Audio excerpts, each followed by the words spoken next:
A snake, a mongoose. Both knew at any moment either one of them could die. And yet, every morning they sat side by side. On the edge of the Sundarbans lay a small village called Madhupur. To the east stood an old shimol tree, beneath it a large termite mound, and beside that mound, a thicket of dense undergrowth. Inside that thicket lived a cobra. His name was Nag. And inside the tunnels of the termite mound lived a mongoose. Her name was Tikna. Both of them had grown old. Nag's scales were no longer the bright, gleaming things they once were. And Tikna's fur had gone gray along her back. They had lived side by side for years and never spoken a word. Snake and mongoose. These two names had been enemies since the beginning of the world. It was the law of nature. One morning, Tikna found Nag coiled and motionless. He was ill. The cold had seized his body.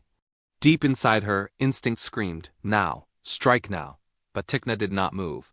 She turned and walked away. The next day, Nag had recovered. He rose up, hood spread wide. "Put your hood down," Tikna said. "I didn't come to fight." "Then why did you come?" Nag said. "Yesterday you were sick." "I didn't attack because that wouldn't have been courage. That would have been cowardice." From that day, something strange began. Every morning, beneath the shimol tree, a snake and a mongoose sat together, talking. The villagers were amazed. Little Parul watched from behind the tree. One morning, she walked close. "Are you friends?" she asked. "I don't know," said Nag. "Maybe," said Tikna. One day Nag said, "Aren't you afraid?" "I have venom." "I am," Tikna said. "But when you live alongside fear long enough, it grows smaller." "I'm afraid of you too," Nag said. "So we are both sitting here, having a conversation inside our fear. That is what courage is." Then came the monsoon. Madhupur flooded terribly. Parul became stranded on a small mound of earth. Nag and Tikna were already there. "Stop crying," Tikna said. "Don't be afraid," said Nag. "We're here." That night 3 creatures sat together, a snake, a mongoose, a little girl. At first light, villagers found her. Nag and Tikna had already slipped away.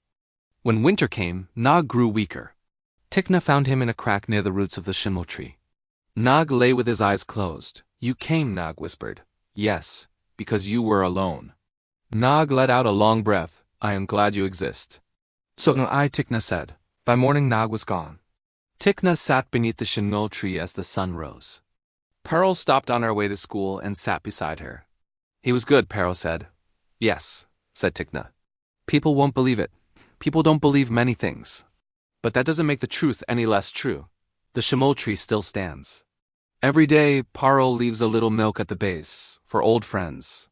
A snake and a mongoose who showed the world that even where hatred is written into the blood, love can still be born. If only someone is brave enough to take the first step."